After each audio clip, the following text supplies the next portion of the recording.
Welcome back to Single Scoops. We are your K-Pop Sundaes, and this is part 4 of our December wrap-up. Life got really crazy this year, so instead of our usually scheduled end-of-year episodes, we decided to break up our favorites and predictions. For the month of December, you'll be getting a new episode each Sunday, hosted by a different Sunbae. Thank you so much for listening this past year, and we hope to see you in the next. Merry Christmas, Happy Holidays, and we hope you have a very happy New Year. Hi everyone, I'm the host of your final wrap-up episode of the year, JR. This year was a pretty wild one for me, but I did manage to listen to some K-pop over the course of 2025. Let's jump into it. So the first things I want to talk about are some of my favorite releases from this year. My most listened to songs, I have 3 listed here, but of course my Spotify playlist will have some more on there. You can find that in the description, and while you're at it, you can also look at some of the other Sunbaes playlists. So, my first one that I want to talk about is Colors by Jung Se-eun. I am just shocked that this is a song that is almost 4 minutes long in the year of our Lord 2025. That's incredible. We love to see it. Coming from a singer-songwriter, unsurprising, you know? I love Jung Se-eun, so seeing him on this list is not surprising. I really like the chill vibe of the song and how airy he sounds. He always has kind of an ethereal vibe to him, and in a lot of his more easy listening songs, so I think this is definitely one of those. As always, I'm excited for more releases from him in 2026. The next one on this list is Gabriella by Cat's Eye. None of their other music has really appealed to me just because they're not really my vibe. But I think this one did because I started listening to it semi-recently. I know it's been out for a hot minute, but it feels like Jolene, but in the 21st century. And I really, really love that. I love that there's a new generation of Jolene, you know? It's incredibly catchy, and I really love the strings and the Spanish section in particular. I just think it's a really fun song.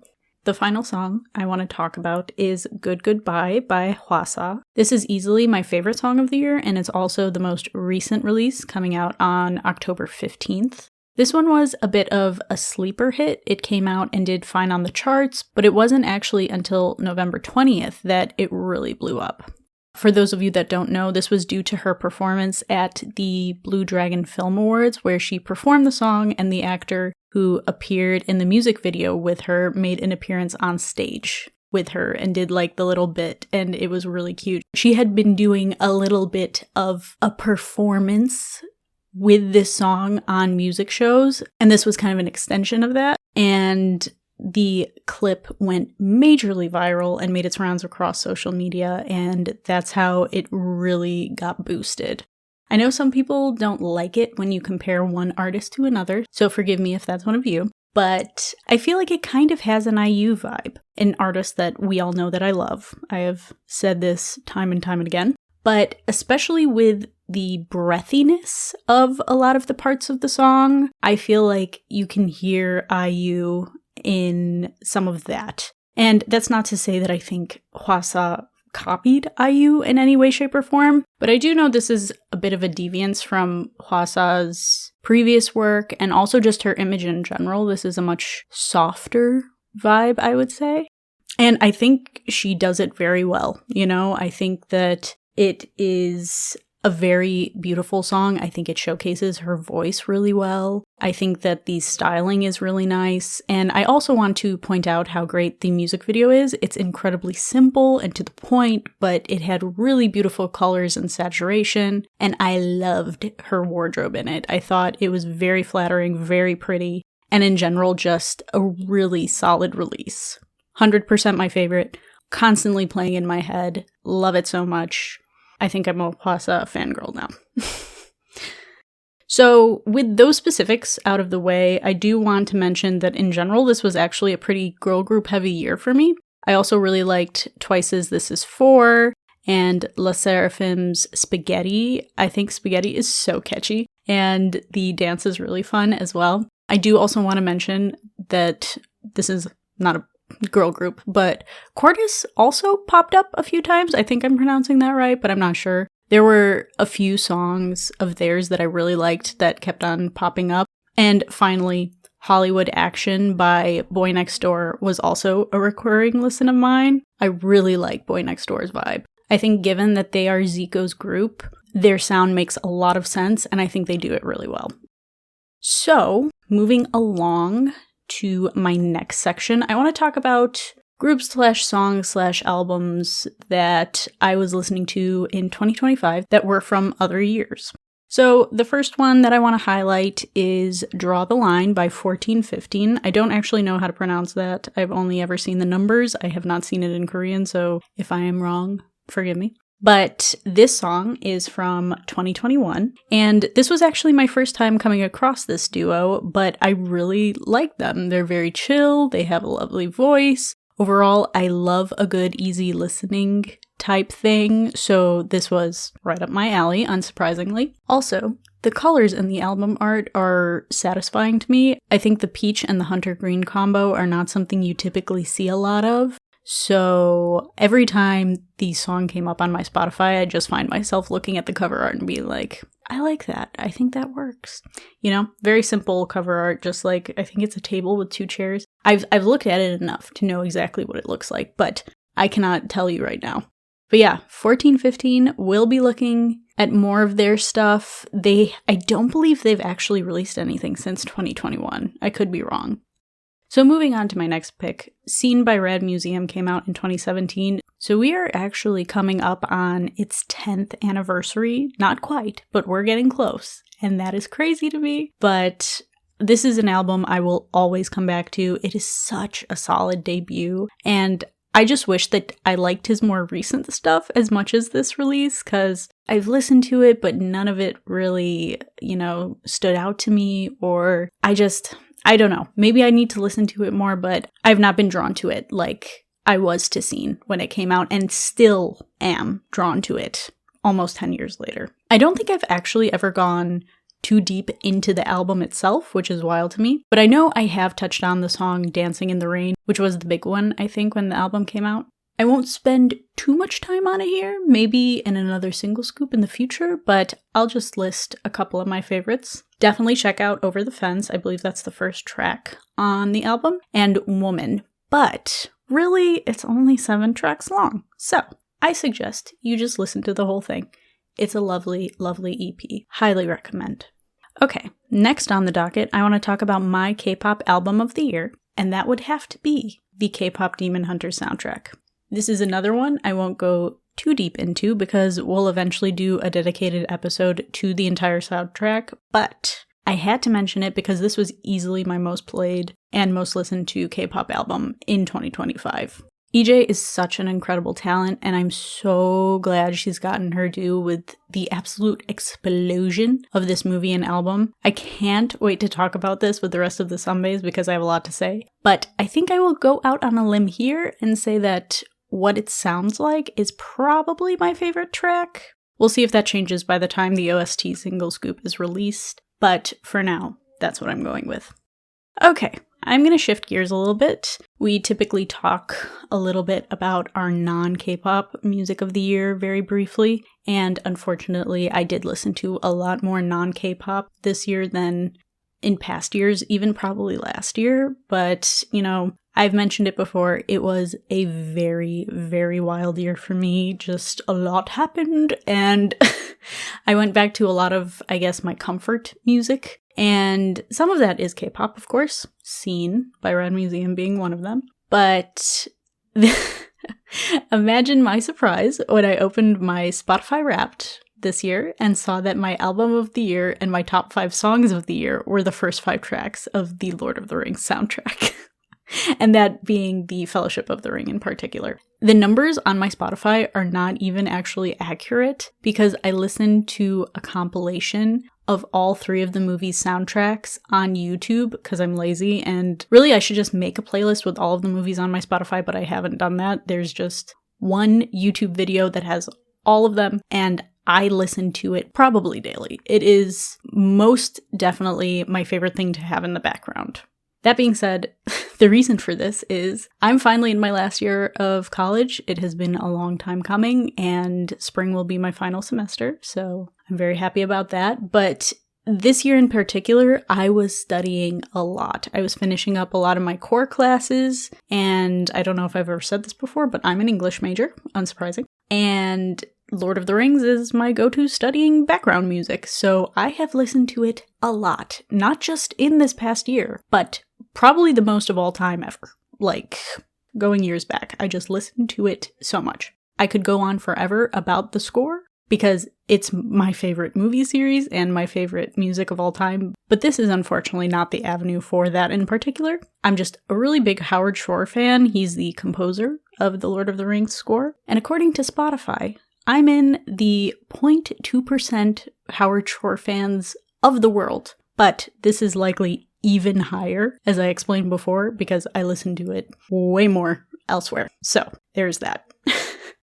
Switching to non-film score music, I'm going to talk about my non-K-pop songs of the year very quickly. 2025 was the year that I restarted listening to the alt rock of my childhood all over again. I would go back to it occasionally, but I listened to it a lot this past year. I don't know if that's indicative of my mental state at all, but regardless, I was so happy to be back. I love that music so much. And one group in particular was at the forefront, and that was Breaking Benjamin. I am such a big fan of Breaking Benjamin. So the first song I want to talk about, which I'm only going to talk about two, there's many more. But for the sake of the length of this episode, and also since it is not technically K-pop, I'm going to just talk about two, and I'll be really quick about both. The first song is Ashes of Eden. This song is off of their 2015 album called Dark Before Dawn, but I somehow missed its release entirely.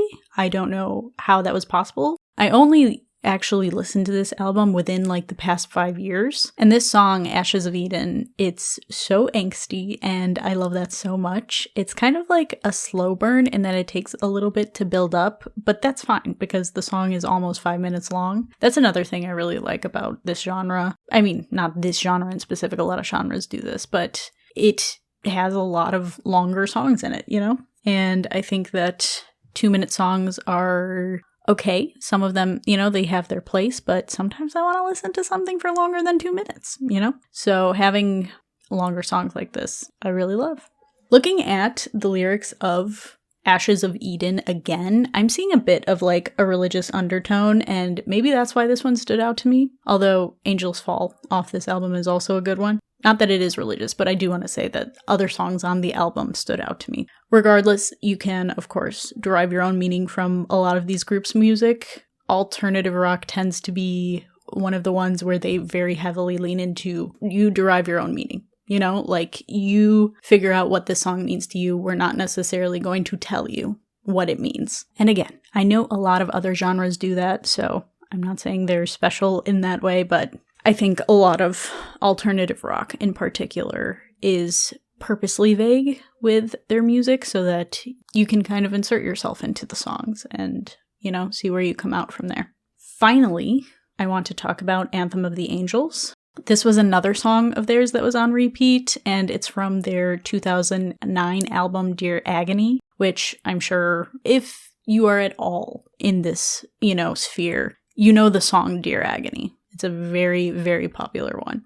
But I know that the lead singer, Benjamin Burnley, wrote this when a family member was in the hospital, and I believe he did end up losing them. And while I thankfully have not lost anyone this year, there were a lot of scary medical things that took place. And with some irony, the song was a comfort during that time, you know? And I think it just makes a lot of sense to me that I came back to this music in particular when I was having a difficult time. Those were my non-K-pop songs of the year. Now I want to quickly touch on some Korean movies and dramas. First off, no surprise here, but I have to mention K-Pop Demon Hunters, if only to tell you to go and listen to our November episode on the movie. It is truly one of the best kids movies that has come out in the past few years, and trust me, I have a niece and a nephew, and we watch a lot of bad kids movies.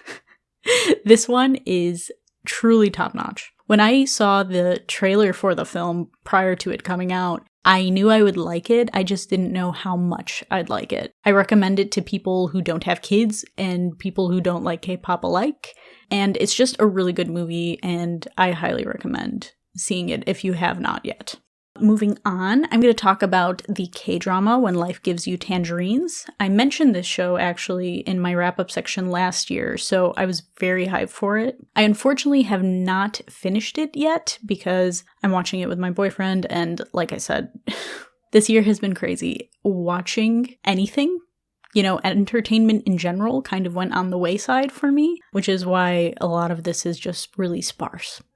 What I have seen, it's good. I was crying in almost every episode. IU and Park Bo-gum have such good chemistry, and the story was heartwarming and heartbreaking at the same time, and I know the end had a lot of people sad, so I'm excited to finally finish it, and hopefully that will be soon. Finally, I'm going to mention Squid Game, specifically season 3, because I have seen the other 2 seasons prior to this year. I'm not going to talk about it too deeply because I actually have a very special single scoop planned for 2026. But I did finish the show off, so all I'm going to say is make sure you check back in a few months / possibly January for my full thoughts on the show with a special guest star. All right, next we are going to talk about my collection and how it has grown, which in truth is very minimally. I did purchase the K-Pop Demon Hunters OST, the physical CD, and with how much I love the movie, it's no surprise that I immediately purchased the physical CD, which was actually on pre-order at the time. I mentioned this in the KDH episode, but it's a pretty good product. It was about $17, and it comes with a mini poster of the girls and a photo card of one of the characters, which is a really nice detail in my opinion. I got Zoe, which I love. I think she's adorable. It is just a jewel case, which isn't surprising since I don't think they thought this movie was going to become the phenomenon it ended up being, so they didn't really have a ton of merchandise planned out at the time, and that's part of the reason why the pre-order took forever. I bought it in June or early July, and it didn't come until September, so if they had thought about it, I wouldn't be surprised if they had gone all out and done a proper photo book CD release, which I think would have been really cute. And even if they had just put concept art in it, I would have loved that, but I'm happy with what it is. Now, we're coming to the end of the episode, and I just want to touch on the predictions and hopes I had from last year that, came to fruition this year. Last year, I mentioned that FNC was preparing to debut a new boy band. I'm not sure if they're called AMP or AMP, but they finally debuted on September 10th of this year, and for the most part, I like their sound. So I'll be keeping my eye on them and listening to them into the new year. So that was my main one. I'm going to move on into this coming year and the hopes and predictions I have.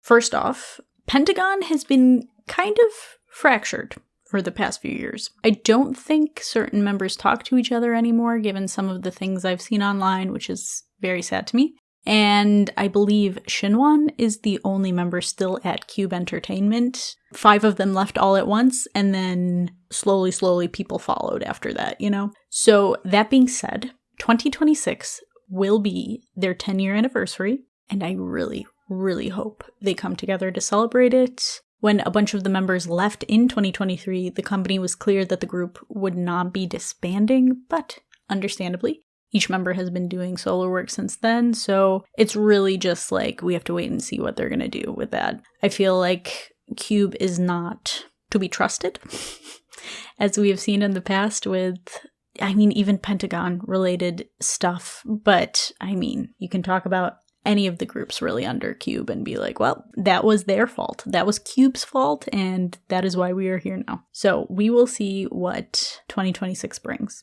but hopefully a 10-year anniversary release. At the most, low level, just a song. Or even, you know what, I'll take a live. I'll take an Instagram live with all of the remaining members. We will see, though.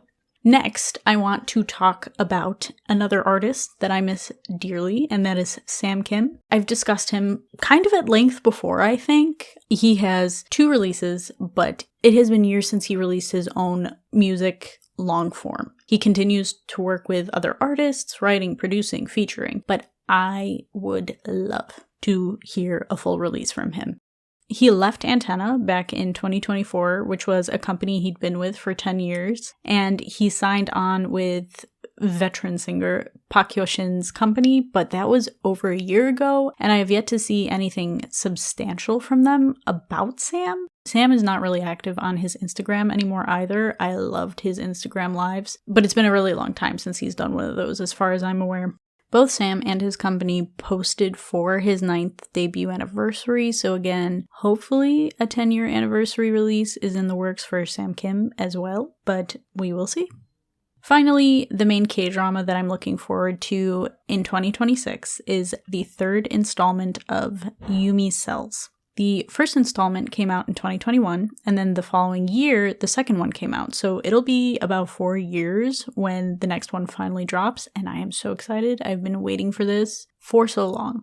Obviously, I love Kim Go-eun, so I can't wait to see her in this role again and just kind of see her growth and where this season takes her. I was a fan of An Bo-hyun and Park Jin-young when their respective seasons came out, but I don't actually know much about Kim Jae-won, who is the new love interest this season. I've seen a couple of the shows he's been in, but he was a side character in them, so I don't actually remember him.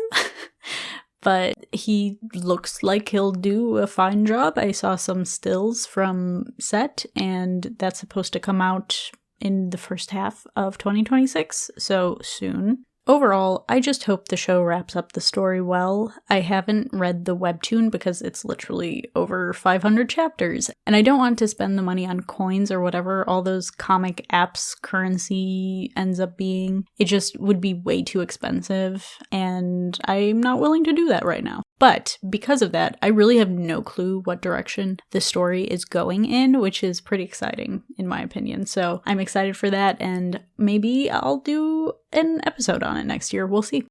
Finally, I want to talk about some New Year's resolutions. 2025 was another crazy year for me, as I've been saying. Apologies for the redundancy. But between school and family things and my small business, just a lot happened. So again, K-pop was unfortunately put on the back burner. Thankfully, K-pop Demon Hunters was able to fill that hole in a pretty big way. I'm going to go through a lot of changes in 2026, but I do want to try to be a bit more intentional in my Korean media consumption because there's a lot about this as a hobby that I miss. And I just want to listen to more music and watch more K-dramas and movies, whether that be old content or new. So we'll see what actually happens. Lastly, I am still without a light stick. And at this point, I don't know if I'll ever get one.